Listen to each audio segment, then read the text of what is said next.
belajar. Perkenalkan, Saya Vanalicia. Saya Jasmine Gisela. Dan saya Patricia Geraldine. Kami dari tim 2 SMP Unggul Sakti Kota Jambi.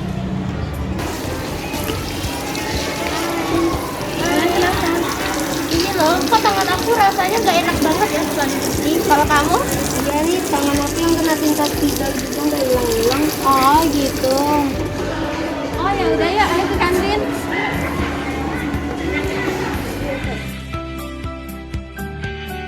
Mau beli gorengan? Udah ya Bu. Berapa Bu? Ini 3.000 ya Bu. Oh, Bu kalau boleh tahu minyak sisa bekas digoreng ini dibuang atau digunakan lagi? Bisa sih kami dibuang ya. Buang di mana ya? Oh gitu. Nanti ada yang meluangkan waktunya untuk jawab.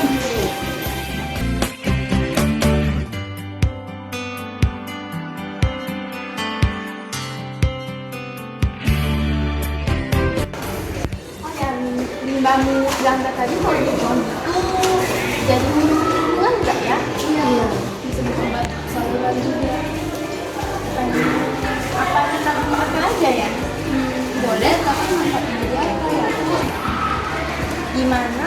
Oh jadi sabun gitu kan sabun pada umumnya tuh nggak bersih, nggak cocok juga untuk berlama-lama di kulit. Boleh. Ayo, ayo.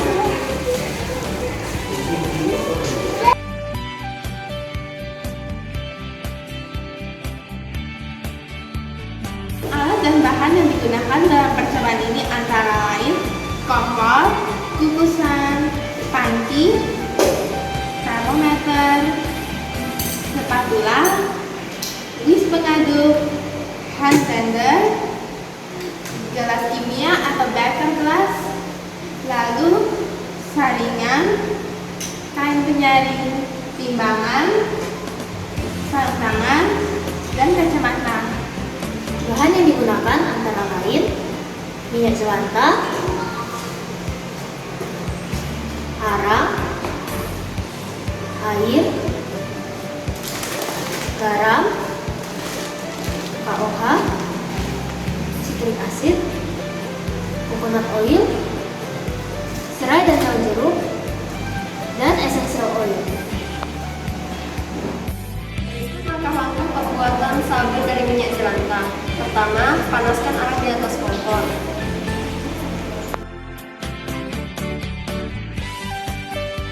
Selanjutnya, saring minyak jelantah dengan menggunakan kain saring dan saringan.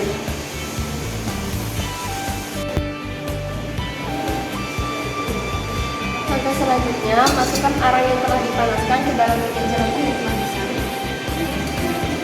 Lalu diamkan selama semalaman. Ini adalah hasil minyak yang telah didiamkan selama semalam.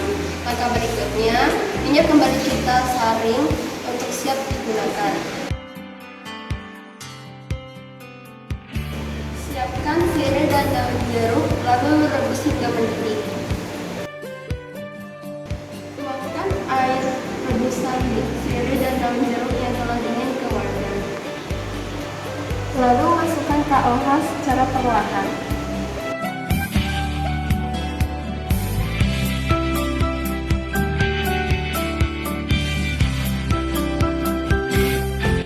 Sembari menunggu KOH dingin, tuang minyak jelantah tadi ke dalam panci, lalu tambahkan minyak kelapa. Kemudian panaskan minyak jelantah hingga mencapai suhu 70 derajat.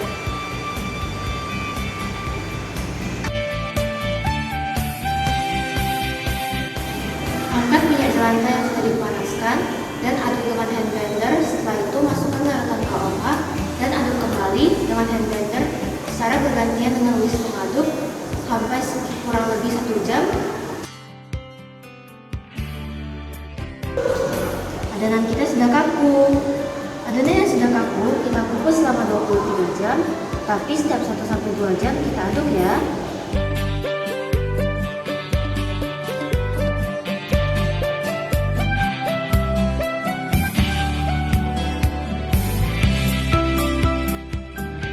Ini adalah hasil setelah dikukus selama 23 jam. Sekarang kita akan memindahkan ke wadah yang lebih besar agar mudah untuk ditambahkan air.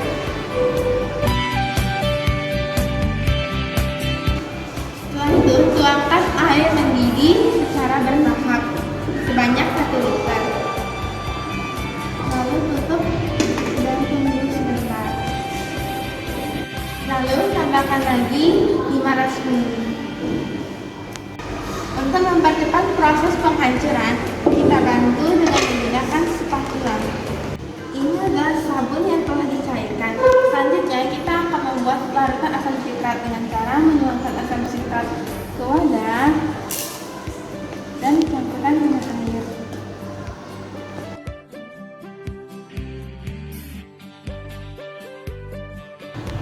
Lalu ambil sedikit sabun dan masukkan ke wadah dan tambahkan larutan asam sitrat, lalu diaduk dan di blender. Tuang ke dalam adonan sabun.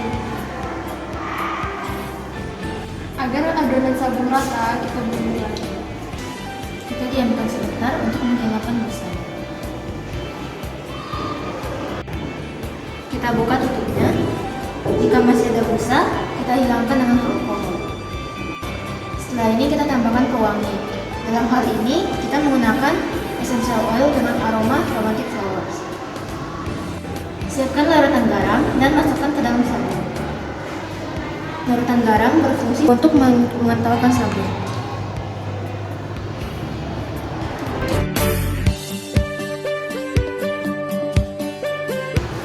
Tahap terakhir adalah pengemasan. Terlebih dahulu kita akan menyiapkan botol kemasan. Kemudian sabun siap dimasukkan ke dalam botol kemasan.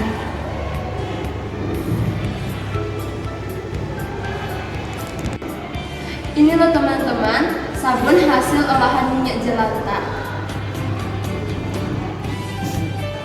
Sekarang kita akan melakukan uji coba pada sabun.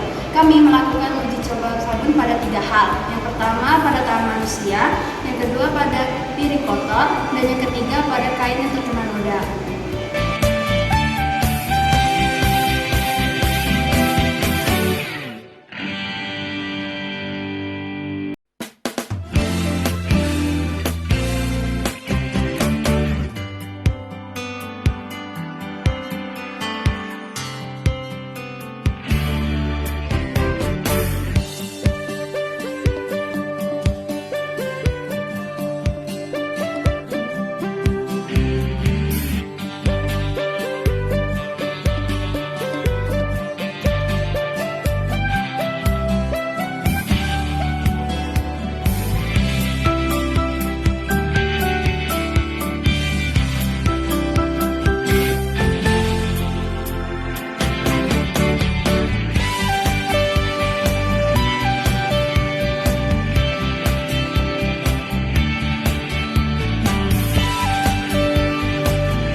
Dari percobaan di atas, dapat disimpulkan bahwa secara kimia, kandungan KOH pada sabun dapat mengikat lemak yang ada pada kotoran, sehingga dapat membersihkan kotoran atau lemak.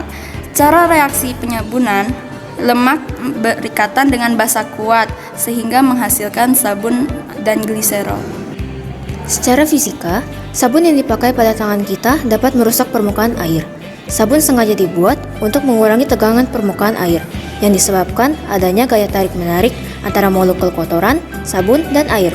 Secara biologi, asam sitrat yang digunakan dalam proses pembuatan sabun dapat membunuh bakteri-bakteri yang menempel pada kulit, piring kotor, dan pakaian kotor. Secara matematika, sabun yang dihasilkan ternyata layak atau untung digunakan dibandingkan dengan sabun sampel yang kami beli dengan rasio perbandingan yang kami gunakan adalah rasio sama dengan total pendapatan per total biaya. Total pendapatan kami dapatkan dari banyak sabun dikali dengan harga sabun per milinya, yaitu 1.500 dikali 59 sama dengan 88.500. Jadi rasio sama dengan 88.500 per 60.380. Rasio sama dengan 1,47. Demikian video tema dari kami. Mohon maaf bila ada salah kata. Sebelum mengakhiri, izinkan kami membacakan sebuah pantun. Jalan-jalan di Sumatera. Jangan lupa mampir ke Jambi. Terima kasih atas perhatiannya. Sekian dan sampai jumpa lagi.